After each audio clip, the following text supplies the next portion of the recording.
You can share a bed with someone every night and still feel completely alone. This is why. Relationships are complicated, no doubt. But have you ever been with someone and still felt completely alone?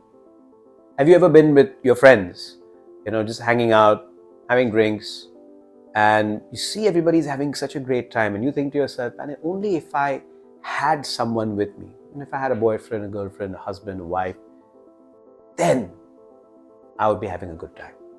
Then my life would be complete. Then, I would be whole.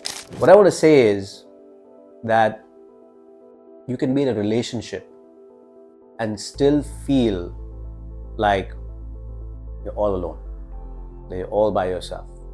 Because the thing is, what you're really needing, or what you're really desiring, is not the feeling of having another human being in your life, but it is the feeling of being seen, being heard, being acknowledged.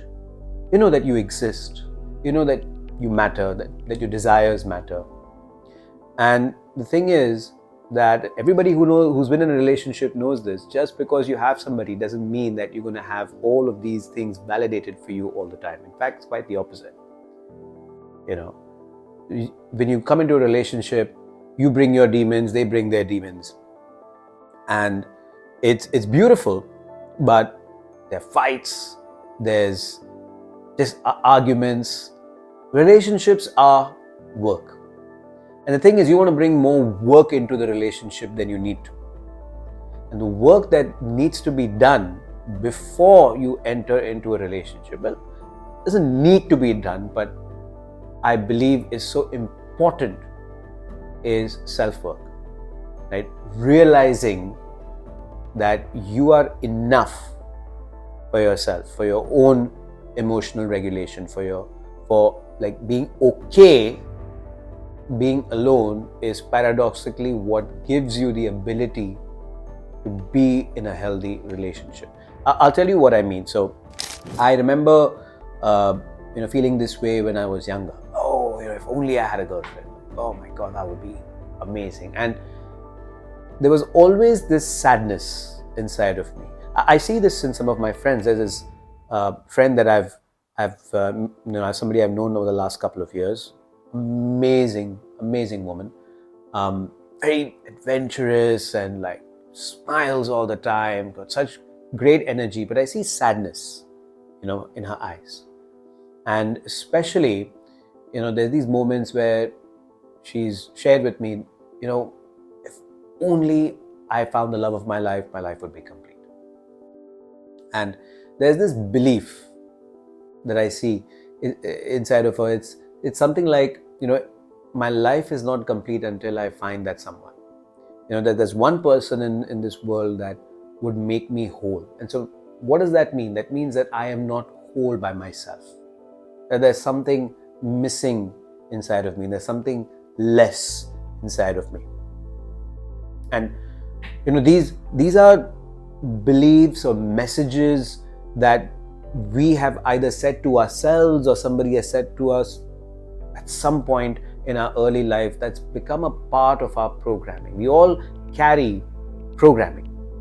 If you're curious to know what your programming is, by the way, I have a free assessment. There's a link in the description. You can go click on that link and take that free assessment. It will open your eyes as to the ways that you speak to yourself, the beliefs that you have, the ways that you behave. It's almost like an autopilot mode. So I see my friend, and there's this belief that goes in her mind that's on autopilot mode. And I can see how amazing of a person that she is on her own. I can also see that she's somebody who's very young. She's somebody who, still has to figure out what she wants to do with her life, where she wants to live, where she wants to go. And for somebody like her to settle down with one person, I don't know if it's the right decision for somebody like her from a practical point of view. But she carries this feeling inside of her all the time. And whenever she does find that special someone, she will find that special someone.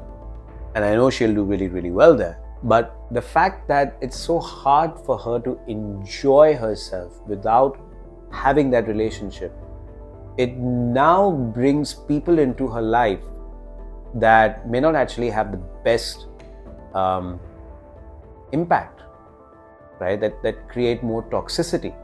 This is how people get into toxic relationships, because they just need someone, they crave someone. There's that needing, craving energy.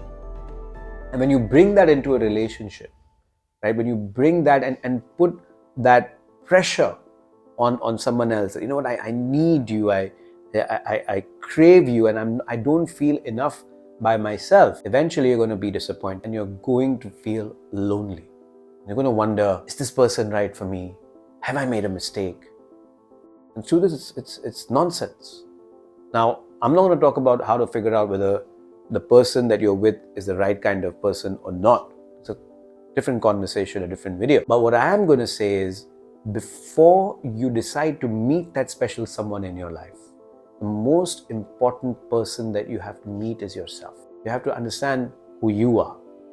You have to learn how you can take care of yourself, how you can regulate your own nervous system, so that you're not latching out to somebody just so that you can feel okay. Just like a drug addict latches onto a drug, just like an alcoholic latches onto alcohol. Because the thing is that you can keep drinking and keep drinking and keep drinking, but the tolerance keeps building, and then eventually you just need more of the drug, and eventually the drug just stops working, and you just need the drug to feel normal. It stops feeling special, and then there's flatness. You just don't feel anything. And then you wonder, what's the point of it all? Maybe I made a mistake. Maybe I'm not in love anymore. And then you leave that person and you go find another person. The cycle repeats itself. Here's the main takeaway that I want you to have from this video. I'm not saying that you don't go ahead and be in a relationship. You might be in a relationship right now. You might be questioning whether this relationship that you're in right now is right for you or not. I don't know if it is. But truth is that if you could take care of all of your own emotional needs, if you could be okay by yourself, hang out with yourself and be okay and have a good time, and then bring that into a relationship, into your relationship if you're currently in one, how would that dynamic change? What would change? Would you be more fun with your partner? Would you be more spontaneous? What kind of energy would you bring into your relationship? And if you're curious about that, if you're curious about getting in touch with your true self, to peel apart these layers of limiting beliefs and programming that's been running you all your life, all these fears that stop you from actually going after what you want, from asking people for what you want, stopping you from saying no when you don't want to do something, all of these things, all of these fears, all of these anxieties, all of that panic. If you want to work on that, then go click on the link below. That's the first step. Awareness about your patterns is the first step. And then, we can continue the journey from there. But remember, the first person to meet is you. Don't go after a relationship just because you're feeling lonely. It's like a drug. Don't be a drug addict. Be someone that brings value, not by trying to be something and do something and being, Mother Mary in a relationship and taking care of everything. That's not what I'm talking about.